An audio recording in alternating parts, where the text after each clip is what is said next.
Hello, James. I'm Raj Shah, the president of the Rockefeller Foundation. Dr. Rajiv Shah shapes the humanity and dignity of billions of people everywhere. He grew up in Detroit. As a student, he began to demonstrate the leadership he exercises in his role today. Before that, as administrator of USAID, he led America's response to the Haiti earthquake and the Ebola outbreak in West Africa. Now in COVID-19, he's calling on science, business, and philanthropy to unite in what he calls meeting this moment. With some of those places like China and South Korea, they learned because, very sadly, not because they're any better, but because they had that experience from 18 years ago with the large bout of severe acute respiratory syndrome, particularly in mainland China and where I am here in Hong Kong. What are some of the lessons that you can borrow from them then, but also from what they're doing now, if you look at China, for example? Well, I think the big lesson that was learned during SARS and MERS and other prior pandemic threats was the absolute importance of a data-driven response.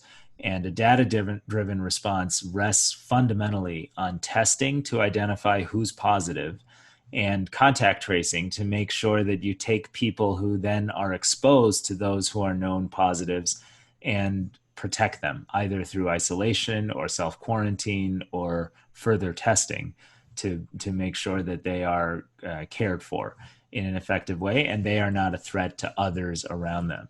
COVID-19, of course, with its very high transmissibility, even for asymptomatic carriers of the disease, means you really have to be good at testing even people who don't yet have symptoms.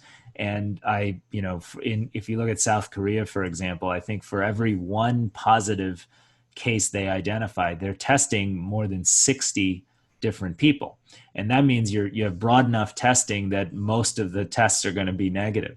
In the United States, it's 5. We test 5 people for every one positive. And that's really an indicator that we're not scaling up testing nearly as much as we need to both capture the positives, but also know who's safe and who can be part of an essential workforce that is protected because they don't have the virus yet. Well, you, as you said, led the response in 2014 with the West Africa Ebola outbreak. We saw China and the United States working together on the front lines, but often with the diplomacy, the nuanced diplomacy around that. Do you think we could see that again? If it's not for COVID-19, then for a next pandemic, which we know will arrive on our shores? Yes, well, we have to see it. We have to see it just to get over COVID-19, and then we're going to have to see it to prevent what will be more frequent pandemics. I mean, these are not new occurrences. What's new here is the incredible transmissibility of COVID-19 in particular relative to prior pandemic threats. And even Ebola wasn't transmitted, in this manner and with this efficiency. So yes, we need to see more international cooperation, and there certainly are opportunities for it. And frankly, as part of that, the U.S. and China have to be able to work together because that is increasingly an important partnership for tackling global problems. Raj Shah, you're a trusted leader. What do you say to the person who has lost their ability to earn a wage, who've lost their shelter for themselves and for their family, who've lost the ability to have a meal or to store up $400 in their bank account to fight off, to beat off an emergency like this? Do they have a future to look forward to? The first thing I say to those families is that we see you and we respect your dignity and your humanity. And if there's one thing I've learned from decades of working in this field, both in the United States, in communities that have been left behind, and around the world, in communities often torn apart by conflict or simply extremely poor because of bad governance and challenging environmental situations. It's that people have the same common humanity. Everybody wants their children to be able to be hopeful about the future.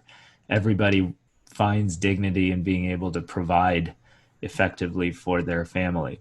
Everybody wants their spouse to be safe and respected in the community in which they live. And everybody aspires for their children's futures.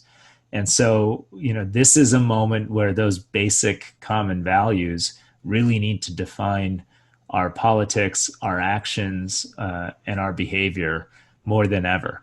And so, this crisis is going to be debilitating for so many people.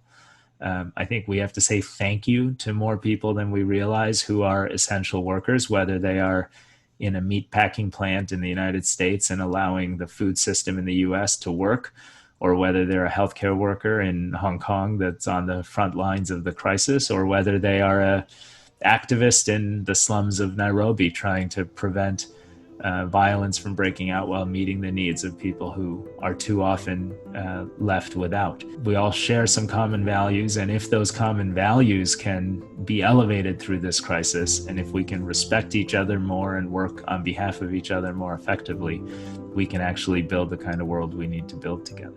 The China Current continues its special coverage on the coronavirus outbreak.